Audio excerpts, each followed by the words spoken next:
여러분은 여러분 스스로의 신앙을 어떻게 평가하십니까? 문득 홀로 있을 때 내가 내 신앙생활 하는 걸 보면 내가 신앙생활 이렇게 해서 되게일까? 과거에는 참 내가 은혜도 많이 받고 기쁨도 많았는데 왜 이렇게 지금은 무기력하고 참 내가 나를 봐도 한심한데 하나님이 나 같은 사람 신앙생활 하는 걸 보면 책망하지는 않으실까? 이런 생각을 가끔 하게 됩니다. 자, 그러면 이런 내 모습에 대한 성경의 대답이 무엇인가? 오늘은 이것에 대해서 한번 신문성답 두 번째 시간을 가져보겠습니다.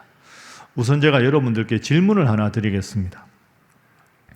여러분 신앙생활을 비유하면 다음에 둘 중에 어디에 더 적절한 비유라고 생각하십니까? 두 가지 예를 들어보겠습니다. 첫 번째는 신앙생활은 등산과 같다. 이런 표현을 많이 들어보셨을 겁니다. 신앙생활은 저 높은 산의 정상을 향해서 이렇게 등산 코스를 따라 쭉 가는 등산과 같은 것이다. 이렇게 생각하는 사람들도 많습니다. 그러니까 또 한편으로는 등산이 아니라 신앙생활은 사막과 같다. 우리가 뭐 정상이라고 딱 정해서 잘 가느냐? 좀 가다가 자빠지고 어려워지고 뭔가 좀 목표를 붙잡고 가다가도 목표를 금세 잊어버리고 이렇게 방황하고 저렇게 방황하고 그래서 잘못하기가 일수기 때문에 신앙생활은 정상을 향해서 꾸준히 나아가는 등산에 비유하기보다는 차라리 끝없이 펼쳐진 사막을 걷는 여정과 같다. 이렇게 생각하는 사람도 많습니다. 자, 여러분 신앙생활은 등산에 비유하는 게 더 맞다고 생각하십니까? 사막 여행에 비유하는 게 더 맞다고 생각하십니까? 어느 쪽입니까? 1번 등산, 2번 사막 여행. 다수결로 해볼까요? 네. 이렇게 생각하면 이런 것 같고 저렇게 생각하면 저런 것 같습니다. 제가 보기에 신앙의 여정은 이렇게 정리할 수 있습니다. 표대를 향해 나아가는 등산이긴 한데 중간중간에는 우리가 사막을 만납니다. 그러니까 이 두 가지 비유를 함께 섞어서 이해하면 가장 적절하리라고 생각합니다. 기본적으로 우리의 인생은 길게 보면 예수 그리스도 안에서 주어진 구원과 영원한 천국이라고 하는 정상을 향해 꾸준히 나아가는 거룩한 등산과 비슷합니다. 등산에는 분명한 정상이 있고 그 정상을 향해 끊임없이 나아가는 역동적인 과정입니다. 그래서 우리가 얼마 전에 살펴본 사도 바울의 빌립보서 말씀 생각해 보십시오. 빌립보서 3장 14절 기억나십니까? 화면 한번 보시죠. 등산이라고 볼 수 있는 아주 적절한 구절입니다. 함께 읽어봅니다. 시작. 표대를 향하여 그리스도 예수 안에서 하나님이 위에서 부르신 부름의 상을 위하여 달려가노라. 아멘. 신앙생활은 등산 같지요. 우리는 하나님을 믿는 신앙인으로 예수님 믿어서 구원받고 이 땅에서 하나님 자녀로 살아가다가 이 세상의 소풍이 끝나는 날 저 영원한 천국에 입성하는 최종적인 표대를 딱 정하고 그 표대를 향해서 꾸준히 나아가는 정상을 향해 나아가는 그것이 믿음 생활이다. 이렇게 분명히 볼 수 있습니다. 그래서 우선 우리의 신앙생활은 등산과 같습니다. 천국과 구원이라는 신앙의 표대를 향해서 한 걸음 한 걸음 이렇게 앞으로 나아가는 것이지요. 그런데 또 한편 생각해 보면 신앙생활은 저 천국을 향해서 나아가는 등산의 길이지만 그 쭉 나아가는 등산길에 늘 평탄한 꽃길만 펼쳐져 있는 게 아닙니다. 정상을 향해 나아가지만 우리가 전혀 예측하지 못했던 뜻밖의 다양한 형태의 사막과 같은 그런 현실을 중간중간 맞이하게 됩니다. 오늘 본문에도 나오지만 거룩하게 살아가라 하는 하나님의 말씀과 적당하게 죄짓고 타협하고 살아가고 싶은 내 이기적인 마음, 이 두 가지 사이에 끊임없이 갈등하고 때로는 하나님의 뜻을 머릿속에 알지만 이 세상의 죄악된 길을 따라가는 유혹에 지는 삶을 살기도 합니다. 저와 여러분에게 이런 삶은 예외가 없습니다. 다 이런 연약한 점이 있습니다. 역사상 가장 위대한 사도 바울도 마찬가지입니다. 오늘 본문은 우리가 가진 이 고민이 우리만의 고민이 아니라 사도 바울도 하나님의 뜻과 내 욕심 사이에서 끝없이 방황하는 연약한 인간이라는 점을 잘 보여줍니다. 자, 오늘 본문 말씀 22절, 23절 화면 한번 보십시오. 사도 바울이 말합니다. 내 속사람은 내 마음으로는 하나님의 법을 즐거워하지만 내 마음속에는 또 다른 한 법이 있다. 그래서 내 마음의 법과 싸운다. 그래서 죄의 법으로 나를 사로잡는다. 이 고민이 너무 커서 이어지는 24절에는 이렇게 말합니다. 함께 읽어봅니다. 시작. 오호라 나는 공고한 사람이로다. 이 사망의 몸에서 누가 나를 건져내랴. 아멘. 바울의 괴로움입니다. 나는 정말 연약한 인간이다.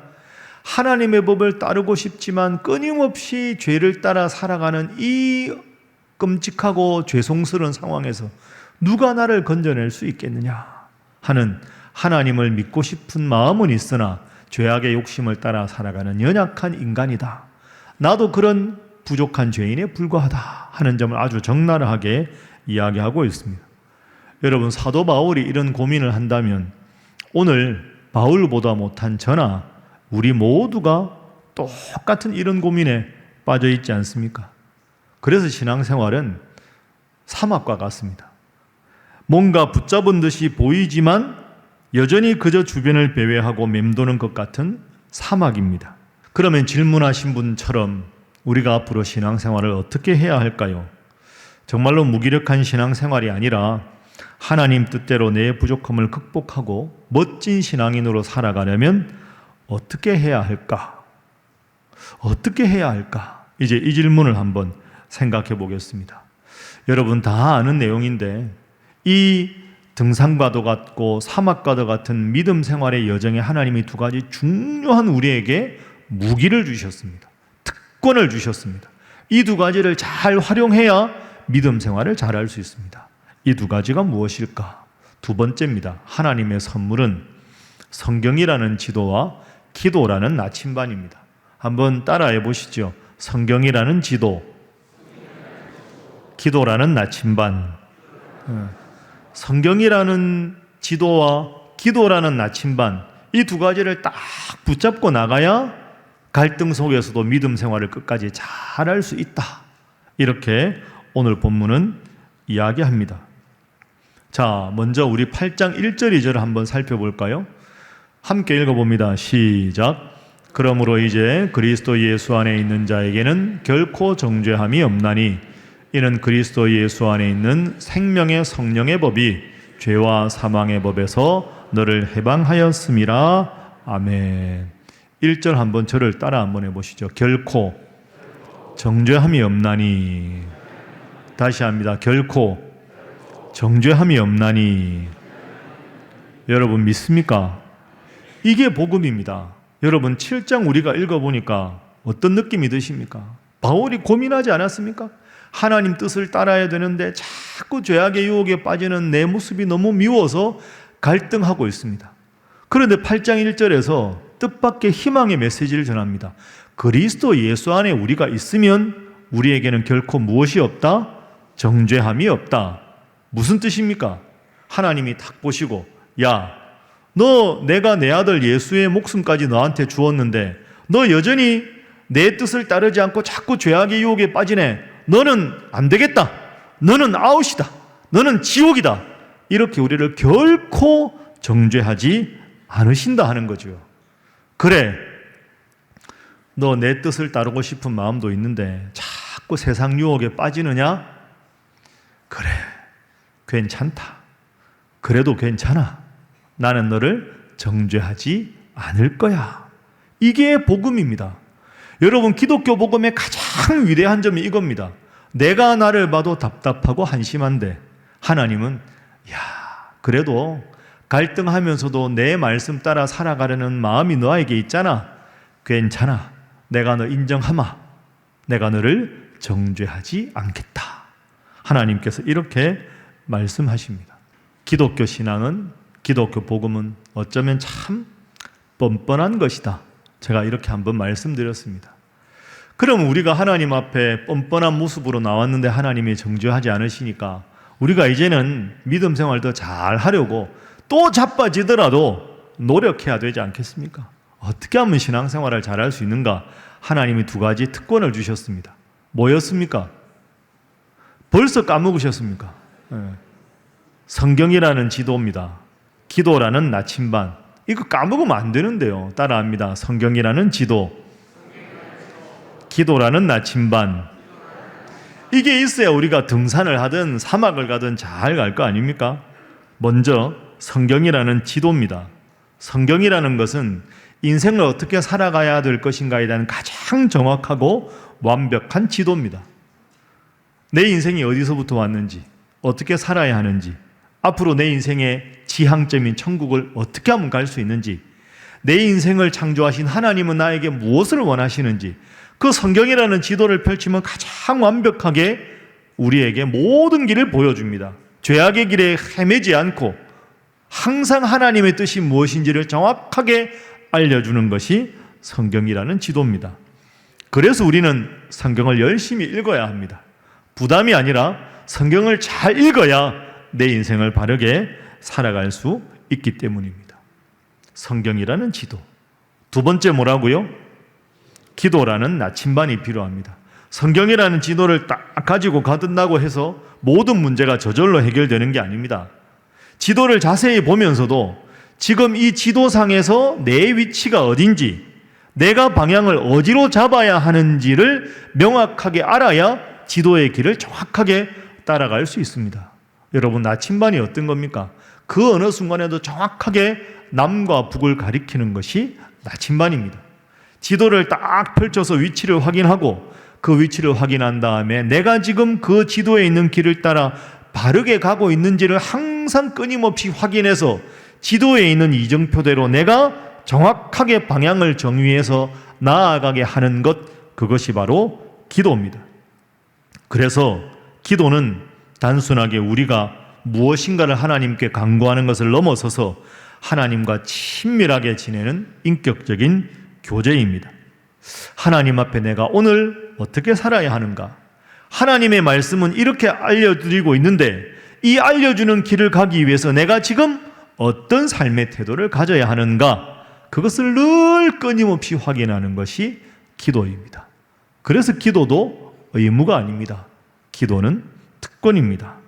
마치 나침반이 어떤 상황에서도 흔들림 없이 정확하게 남과 북을 가리키듯이 기도는 우리가 삶의 혼란과 유혹 속에서도 흔들림 없이 하나님의 뜻을 향하도록 우리의 마음과 발걸음을 인도하는 것입니다. 성경이라는 지도와 기도라는 나침반. 자, 전체적으로 이렇게 한번 제가 정리를 해보겠습니다. 기독교인은 성경을 통해서 하나님이 우리에게 보여주신 길을 배우고, 그리고 기도를 통해서 내가 그 길을 담대하게 걸어갈 수 있는 힘과 지혜를 얻게 되는 것입니다. 사랑하는 우리 신일교회 성도 여러분, 앞으로도 이 성경이라는 분명한 지도를 가지고 기도라는 정확한 나침반을 통해서 무기력한 신앙생활을 딛고 더욱 주님의 뜻을 발견하고 그 뜻에 따라 살아가는 우리 사랑하는 모든 성도들이 되시기를 주님 이름으로 축복합니다. 성경과 기도, 또 하나 하나님이 주신 힘이 되는 것이 있습니다. 그건 함께 의지하고 나아가는 공동체입니다. 그게 뭘까요? 자막에 나오지 않습니까? 신일교회입니다. 여러분, 성경 읽고 기도하고 해도 혼자 가면 외롭습니다. 때로는 무기력하고 쉬고 싶고, 그럴 때 앞에서 손잡아주는 사람도 있고 옆에 누가 말동무도 대주고, 처지고 싶을 때 저 사람이 좀만 더 가자, 가서 쉬자, 그래 조금만 더 이를 악물고 가보자. 공동체가 있어야 등산이든 사막이든 외롭지 않게 갈 수가 있는 거지요. 그걸 위해서 하나님께서 만드신 것이 교회입니다. 그렇습니다. 사실 우리의 신앙생활은 결코 외로운 개인의 여정이 아닙니다. 이 험난한 인생의 등산과 사막을 홀로 감당해야 한다면 우리는 분명히 지치고 넘어지며 좌절할 수밖에 없습니다. 그래서 히브리서 10장 24절 25절 이런 귀한 말씀을 우리에게 줍니다. 함께 읽어봅니다. 시작. 서로 돌아보아 사랑과 선행을 격려하며 모이기를 피하는 어떤 사람들의 습관과 같이 하지 말고 오직 권하여 그날이 가까운 볼수록 더욱 그리하자. 아멘. 서로 돌아보아라. 서로 격려하고 서로 모여라. 여러분 잘 아는 인디언 속담이 이런 속담이 있습니다. 화면 한번 보시죠. 빨리 가려면 땡땡 가고 멀리 가려면 땡땡 가라. 정답이 뭘까요? 빨리 가려면 혼자 가고 멀리 가려면 함께 가라. 그런 말이 있습니다. 빨리 가려면 혼자 가고 멀리 가려면 함께 가라. 그런 여러분 신앙생활 너무 혼자 빨리 가려고 하지 마십시오. 물론 이 말은 세상하고 적당하게 타협하면서 죄 지으며 살아가라는 뜻이 아닙니다. 그게 아니라 혼자만 그렇게 가지 마시고 성도들끼리 서로 격려하고 보듬어주고 때로 기다려주면서 즐겁게 교제하면서 나아가십시오. 그게 신앙생활의 즐거움 아니겠습니까? 너무 독불장군처럼 살아가지 마십시오. 노년이 외롭습니다. 그래서 우리에게는 교회가 필요하고 함께 신앙생활하는 성도들이 필요한 것입니다. 우리 신일교회 성도들은 다 같은 표대를 향하여서 나아가는 영적인 공동체이며 한 몸의 지체들입니다. 한 사람 한 사람이 각자의 삶의 자리에서 열심히 믿음 생활을 하지만 동시에 우리가 서로 힘들고 어려울 때 격려하고 친구가 되어주고 기도의 동역자가 되어주고 때로 넘어지고 자빠지려고 할 때 서로를 붙잡아 줄 수 있는 영적인 버팀목이 되어야 합니다. 우리 모두는 주님 안에 함께 신앙생활의 여정을 걸어가는 신앙생활의 동역자인 줄로 믿습니다. 옆에 분들과 인사하겠습니다. 꼭 웃으면서 하셔야 합니다. 이렇게 하겠습니다. 우리는 신앙생활의 한 가족입니다. 자, 그럼 이제 마지막으로 우리가 연약하고 부족하지만 성경이라는 지도와 기도라는 나침반을 가지고 서로 이렇게 도와가면서 서로 이렇게 격려해가면서 믿음 생활 잘 할 때 앞으로 우리가 어떤 성도가 돼야 될까? 우리가 지향해야 하는 훌륭한 성도의 모습이 무엇일까? 여러분 잘 알려진 그 단편 소설 나다니엘 호돈이라는 미국 작가가 쓴 큰바위 얼굴 그거 아시지요? 예, 옛날에 그 중학교 때 교과서에도 나왔던 짧은 소설인데요. 아마 여러분들 이름 다 제목을 들어보셨을 겁니다. 어느 마을에 아주 오래전부터 전해 내려오는 전설이 있었습니다. 마을을 굽어보는 거대한 산봉우리에 자연스럽게 이렇게 새겨졌는데 그것이 큰바위 얼굴하고 비슷하게 생겼습니다. 그래서 그 산봉우리에 새겨진 큰바위 얼굴과 똑같이 생긴 위대한 인물이 어느 날 그 마을에 나타나서 그 마을을 크게 변화시키고 축복해 줄 것이다. 이런 예언이 있었습니다. 마을 사람들은 오랫동안 그 예언을 기다렸고 많은 사람들이 날마다 큰바위 얼굴을 보면서 언젠가 저 큰바위 얼굴을 닮은 훌륭한 사람이 나오면 이 마을이 너무너무 멋진 마을이 될 것이라고 세대에서 세대로 이어지면서 그 마을에 가장 귀한 예언으로 남아 있었습니다. 그 마을에 사는 한 아주 순수하고 착한 어니스트라고 하는 소년이 있었습니다. 어릴 적에 그 이야기를 듣고 늘 큰바위 얼굴을 보면서 저 큰바위 얼굴과 같이 훌륭하고 덕망 있는 사람이 되었으면 좋겠다 하고 소망했습니다. 그 어니스트는 들판에서 풀을 뜨는 소를 보거나 돌보거나 농사일을 하면서도 틈만 나면 큰바위 얼굴을 뚫어지게 바라보았습니다. 다른 사람들에게는 그저 돌덩이처럼 보일지 몰라도 어니스트에게 큰바위 얼굴은 살아있는 존재였고 그는 큰바위 얼굴에 넉넉하고 온화한 미소를 보면서 마음속 깊이 새기고 닮아가려고 노력했습니다. 세월이 한참 흘러서 그 마을에는 예언 속 인물이라고 불리는 사람들이 차례로 나타났습니다. 부와 명예를 얻은 대단한 명성을 가진 사업가, 용감한 장군, 뛰어난 정치가, 아름다운 글을 쓰는 시인이 차례로 나타났습니다. 마을 사람들은 그 대단한 인물들이 나타날 때마다 저 사람이 바로 큰바위 얼굴이다 하고 환호했었지만 순수하고 착한 어니스트의 눈에는 그 누구도 큰바위 얼굴의 고귀하고 인자한 모습을 담지 않았다는 것을 알 수 있었습니다. 그 대단한 정치가나 사업가나 장군이나 시인은 겉으로는 화려하게 성공한 사람이었지만 그들의 마음에는 큰 바위 얼굴이 지니고 있었던 진정한 덕망과 온유함이 없었기 때문입니다. 어니스트는 실망했지만 여전히 큰 바위 얼굴을 바라보며 자신을 갈고 닦았습니다. 어니스트는 겸손하게 이웃을 돕고 정직하게 자신의 삶을 살아가며 모든 이들에게 선한 영향력을 끼치기 위해서 노력했습니다. 그러다가 어니스트가 점점 나이가 들어서 백발이 성성한 노인이 되었습니다. 그런데 그때 놀랍게도 어니스트의 얼굴은 자신이 평생 그렇게 바라보고 닮으려고 했던 큰 바위 얼굴과 너무나도 똑같이 닮아 있었습니다. 어니스트의 얼굴에서는 큰 바위 얼굴에서 보이던 고귀함과 인자함과 그리고 깊은 지혜가 그의 얼굴에 그대로 드러난 것입니다. 오랜 세월 순수한 마음으로 바라보고 노력했던 결과였습니다. 마을 사람들은 어니스트를 보면서 이제야 진정으로 예언된 그 큰 바위 얼굴이 늘 자신들 곁에서 선한 영향력을 끼쳐왔던 어니스트라는 것을 깨달을 수가 있었습니다. 여러분, 이 이야기는 참 단순한 이야기 같지만 우리가 무엇을 끊임없이 바라보고 추구하며 살아가는지에 따라서 우리의 삶과 우리의 인격이 놀랍도록 변화될 수 있다는 심오한 진리를 우리에게 가르쳐 줍니다. 매일 신앙생활 하는 것이, 주일날 예배 오는 것이 내 인생에 별 의미가 없는 것 같고 내가 나를 보기에도 한없이 답답하고 미련하게 보이지만 우리가 매일 하나님을 바라보고 그분의 말씀을 깊이 묵상하며 기도할 때, 그리고 우리 주 예수 그리스도의 온전하신 성품을 닮아가기 위해 부단히 노력할 때 우리의 내면은 나도 모르는 사이에 점점 예수님을 닮아 아름답게 변화될 줄로 믿습니다. 이제 말씀을 정리하겠습니다.